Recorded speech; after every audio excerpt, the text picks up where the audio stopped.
Reasonable people use logical explanations to help them adapt to what's around them. But unreasonable people will try to make everything else adapt to them. So any sort of progress that happens in the world completely depends on the unreasonable person. But being unreasonable isn't enough. There must be vision, a plan to force your own reason upon everything else. And if you can amplify your point to hit critical mass, whoever holds true reason comes into contention, and the current leader will have to legitimize their claim for it against you. And that's where it becomes interesting.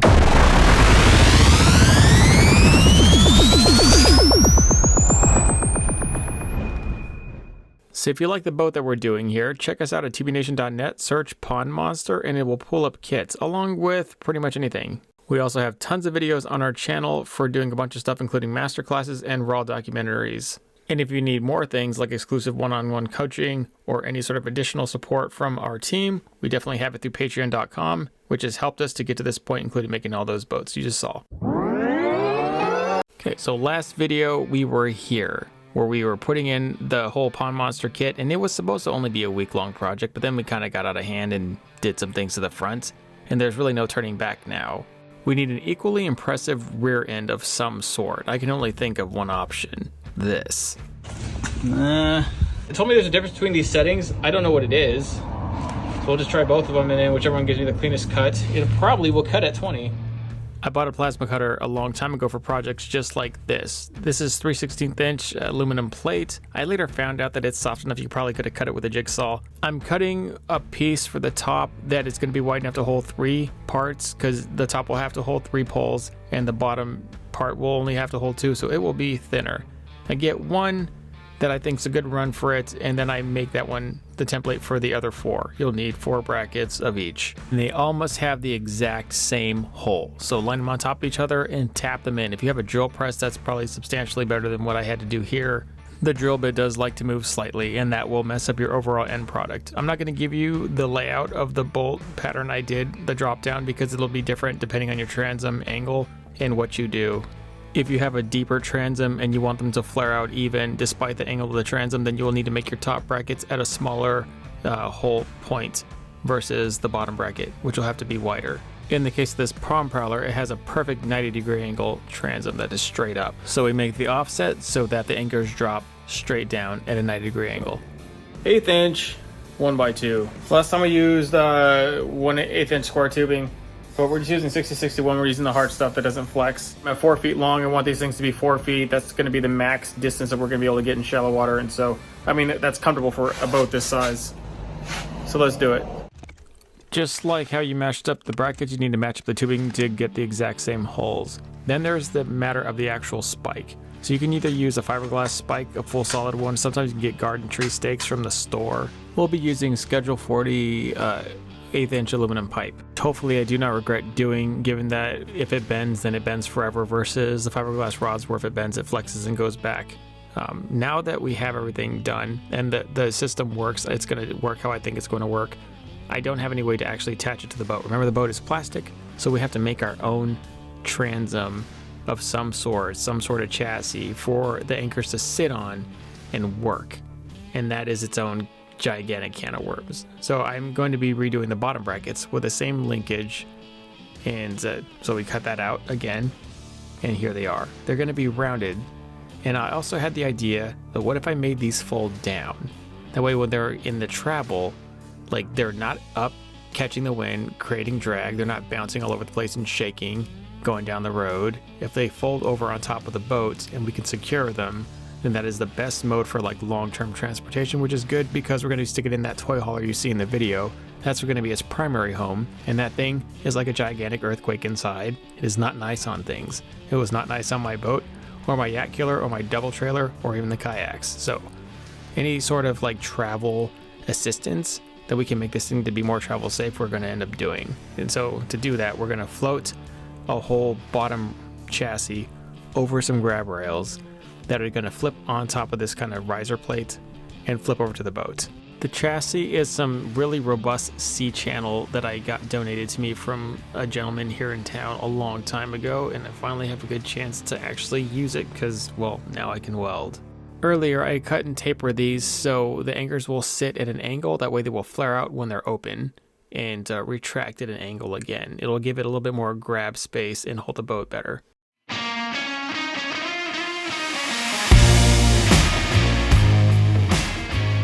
The idea behind this all is the new brackets that couple underneath in a round circle, they will kind of look better when it's bent over versus how we had those flat brackets, which were not going to look great. Okay, so we pretty much got the height and layout, and I did want it to sit a little lower than what it's sitting at, but it's not going to work unless it's set way back or unless I modify and cut this down. That way it can be lower. But if it's lower, that means the transom will be back and the motor will dig. So this will actually be pretty high up. Or maybe I just remove these stupid handles. I mean, it's not like we need them. They're kind of in the way. This we'll have to attach and make new handles back here anyways. What this build starts to get sketch is we have to infuse aluminum throughout this plastic body in order to make it strong. So key parts of this boat will be completely reliant on the aluminum frame pressing against like stronger parts of the plastic. It's already done throughout the boat so far, but for the back we ended up using tubing as a mock subfloor for the very bottom, which will hold all the batteries for the entire boat, but the subfloor there will be connected to tubing connected to the transom and then eventually solidified once we put the hatch and the top framing in, making all of it rigid. Okay, so here are the brackets welded on. They're on there. Let's just put it that way. And just do a little touch up. I welded those brackets about a 1/4 inch in on each side so that UHMW plastic bushings can be inserted. That will be the main protection for against rubbing and vibrating for the metal once we attach it together. Stupid thing was I had to weld this right onto the transom because I already attached the front plate to the subfloor, which is stupid. I wouldn't do that again. I would have just done it outside the boat. Again, we are using UHMW plastic. You can get that in a little square or rectangular sheet from Amazon or eBay. I can't find it in the hardware store, but it is self-lubricating plastic. It's very high density and it's almost like Teflon, but it's in a hard bushing. And it's going to help us to do this without needing bearings. All right. The chassis is, well, it's done. Kind of. Obviously, we got stuff to do in here. It's pre-framed to accommodate all this, and then we'll deal with whatever comes with that inside there. We will have to do something in there to stiffen this up. I was also thinking about making adjacent brackets since we took off those handles that come out and flare out to support and link back into the new transom. I don't know what you would call that. A jack. It kind of is a jack plate, but it's not meant to be a jack plate. It is meant to fold over. And I ported the holes here to kind of give it an aesthetic look, and it also lightens it because 3/16 inch plates, we actually use a lot more of it than I wanted to. So pretty much all the major support joints are 3/16 inch, and the whole plate there is 3/16 inch, the whole thing. This is C-channel, but it's oddly shaped. You can tell it's a structural C-channel, and then we tactfully welded in 060 perforated aluminum into it. So that looks pretty dope. If we can figure out a way to put lights behind this, which the anchor's in the way. I didn't think about it until like right now, but if we can figure out a way to put lights in there, it'll like glow through the mesh. It would look really sick. Since the hinge system on the plate area went really well, we can now do my more devious plan, which is why we're having it fold over. Folding over is mainly one big thing for it to be stowed and traveled with, but the other one is so we can actually fold those down and grab the boat and move it. The boat will definitely be heavier overall, especially when fully rigged, but not so terribly heavy that two people cannot lift it. The entire thing is attached to an aluminum skeleton. If you've been following this build, it's all infused throughout the entire boat. So when you pick up the boat from the front and the back, you're putting all the stress on the aluminum and not the actual boat itself. If you guys are wondering if there's anchors like these on our store, they are. They're called Royce shallow water anchors, and they're not like exactly like this, but they are pretty cost effective for what they do for the boat. It's just for this boat, I needed to make my own system, so I just made the anchors all together. The bigger reason is because I wanted to make an actuating system unique for like a manual setup that it goes on a pin system that you can actuate with a handle that is like spring tensioned, and so you can pull it out and then it springs back so it won't accidentally actuate going down the water. You can just pull it out, let it drop down, then grab the handle and retrieve it back up and slide it back into the pin. To accomplish this, we have a 1/2 inch solid aluminum rod, and we made our own aluminum washers with a hole saw that we could later weld to the pin in certain spots. We use an RC car suspension spring from a hobby shop, and we use the same UHMW plastic bushings that we used for the hinge system inside this. So all of it will spring together.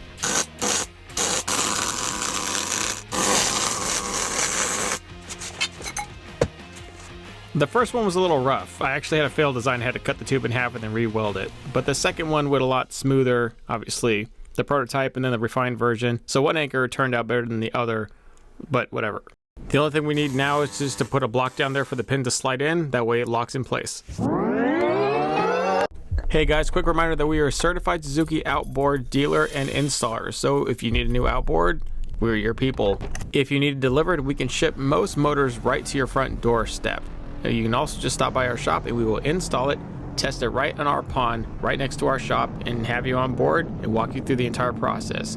Check us out, tbnation.net, search Suzuki Outboards, or just come and see us at one of our shop locations. All right, we're gonna jump a little ahead here. We'll show you this probably in the next video, but let's talk about this. Okay, right now it's folded down. We put some spots in here. We have, these are like bumper busters you would use for trolling motor ends. We're gonna actually use those for the ends here. So this folds over like so. We made this whole end plate, chassis, whatever you wanna call it. Not really a jack plate, it kind of is and it kind of isn't. But we made it so it bends over. And we have the pin here. We have extra bushings that go right in here. That when you place it, they go between the frame. And then we have a pin that slides up in there. It locks the whole thing pretty solid. Doesn't wanna move. We have grab handles here. You can grab it with one hand, pick up the back, or obviously two handles will give you a lot more leverage and a little bit better balance, but in the odd occasion you have to walk sideways with it. You can just grab it right here. That's tennis racket wrap. And this is the heat shrink grip tape that you can put on rod butt ends. And that stuff is also here, which we'll show you in a second. But this whole end is made to fold down. We're actually gonna install a light here that flashes into the water. One light down here, one light up there. We're not gonna go crazy with the lights because I'm not gonna do a whole lot of night fishing on this thing. It's just not the point. It's just, I'm already too far into this project to like worry about that stuff. But we ended up painting it aluminum on aluminum because I like the aluminum look, but we know that the aluminum is gonna corrode and discolor very quickly in the water and in the elements. So we just went ahead and painted it and clear coated it with this stuff. Lumiblast from Seymour. It's pretty good stuff. And we used the 1K clear from Duplicolor. The ends are open, but that's because we're going to actually get solid aluminum stock up there, solid round stock. It's in there somewhere, and it fits right into this pipe. We just have to like funnel it down and put it to like a spear point, and then we're gonna just have bolts in here. That because the points will be removable, so they can be replaced. So I didn't want to weld a point in here. I thought that would be bad, so that's why these are hollow. But we are gonna have a point that goes back down in about another 2 inches. All right, let's lift it up. Okay, so that's the pins in. If you push back here, that doesn't shake. This does a little bit. This did shake a lot more, but when we stuck in all the framing in here, it got so much stiffer. The only thing that it kind of free flows, and that's just because there's no bottoming screws. So we probably will put a few bolts through this. This is a chunk of wood inside this piece here. This piece is just a big chunk of wood, and if we put a piece like a bolt that solidifies in here, at least that'll stop it from flexing too much backwards, where that really doesn't matter because it is screwed into the wood. But like a through bolt that is well above the waterline will make this a little bit better. We're going to be adding gator skin matting across this and then do some other cosmetic things across this. The mesh welding, that worked out really well. Welding that right into the C-channel and then bending and welding the C-channel. And then I know these aren't the prettiest welds, but I mean, considering it's like my first like real project that I completed with a welder, like aluminum, besides like an office desk, I think I did all right. I do love this thing. I love everything about it. I love it so much. I even got like a TIG welder. Well, one that does TIG MIG. This is like a multi-process everything welder. But I mean, it took me a minute to get this one and grab this one and use this one. So when I truly need to learn how to use this, I probably will. Hopefully I'll get it before spring. I don't know what I would have done without this welder. I could have not pulled off pretty much none of this. Like, I could have pulled off the boat just fine. I just had true like transom and a transom to bow conversion for trolling motors, and this boat would have done just fantastic, just like the other one did. Probably even better because it's bigger. To make that whole front piece to where it was going to be modified for this, and how this all fit in there perfectly, and then to have the custom grab handle down here. Like, all that would have been extremely hard to do with just rivets. Well, impossible, really. Well, it would have been impossible, but what you would have had to do would have been so terribly time consuming that it just wouldn't have been worth it. Like even the other one that took me a week, I did some minor welding on the front caps. It's always the boat does this weird taper thing on all of them, except for like a few. You got to make your own little front pieces anyways, or the boat doesn't quite look right. Probably could have honestly got away with it if I just got a 4x8 sheet and then just put it in spots and stuck it together. We could have just done the whole wood thing again. I mean, this might not be the only one we make. We might go get an 8-footer, like a brand new one, and then just make that one conservative, and we could stack the 8 on top of the 10, and then we'd have a tandem that can go inside the toy hauler. But think about it. It'd be very heavy at that point in time. I'm not sure. I'm not sure if I want to do that, but we're thinking about it. Also, I still got that kayak we got to do. So the pin system is the whole reason I really wanted to make these. Obviously, I was going to put actuators on these. I had the actuators somewhere, and then I was like, you know what? No, enough of the actuators. Everybody's done them. There's some good things about them. There's a lot of bad things about them, even if you waterproof them. And so you know what I like about manual stuff? Like I love the on-the-fly jack plate, and I love this manual turret that I made. I like manual things because they always work. They hardly ever break. I like things that are like simplistic.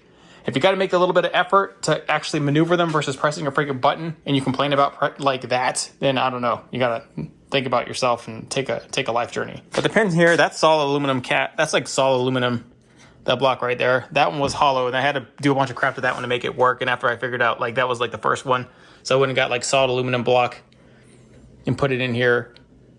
And I also like figured out what a die grinder was. So this side came out a little cleaner than that side. First time using a plasma cutter, first time using a lot of things. Like I advanced a lot in skill as I went on, and now I'll be able to pay that forward in other projects. But this go up, goes down. And a lot of people were like, well, what if it goes all the way down and you can't get it up? So you can reach down and grab it. Lean on this, go down and grab it with your hand, pick it up. But we are possibly going to attach leashes. Like we're going to attach a D-ring here that'll sit like higher up here. Are thinking about it, or like a pin that'll sit up here, like D-ring style pin, and then you can attach a leash or a stainless steel cable to it. I'm thinking about that too. That'll be a secondary option just in case you really need to run these deep. But I don't plan to run these deep. Like all the times that I had the leashes on the Roys and they went all the way down, I just reached down and I grabbed the pole and picked it up. That's why I grabbed. But then I would sometimes I would pull up too fast and smash my fingers in between there. That would suck. But like I ended up putting these kayak handles you get like at Walmart, and I would just put them right there on the Roys, and I would always be pulling this up versus using the leash. It just seemed better for bass fishing for me. Like a lot of people don't actually use these anchors for fishing. They just like the anchors because of what they do for the boat quality experience out in the water. Like a duck boats just have them basic and don't really care about a lot of the things, but I cared about that. So I put like a handle, so I got rid of the leash. And then I was like, well, if I'm gonna make a handle, I'll make one that actually slides in and pins and has a two-person deal. So that spring tension knob in there, that's all good. And it goes. There really is minimal movement in sliding for that. Well, like when it's in there, it's in there. Same thing with the other one. There's more movement in this one, and that's because this is hollow, and I tried to fill it, but it didn't work really. You can also put pins in here. Like Roy's come with like locking pins, and so I probably will do that too. These are just a little bit better suited for like what I'm gonna do for fishing. Also, there's no way to mount Roy's. I would have had to make a custom chassis and mount them on. That was also a thing I was thinking about, but I was like, well, since I'm gonna make this whole thing, I was just gonna make the anchors too. And so I hadn't made anchors in a long time. The last time I made them, I was like way less skilled. I still pulled it off, and I wanted like a comeback like project for that, and I just needed to wait for the right time. This was the right boat to do it on. So stay tuned for the rest of it. It gets pretty exciting because we were at the tail end of finishing this. We'll talk about all this contraption, what all that is, why I rigged it the way I did, and what it's gonna do for this boat. Stay tuned for all of it.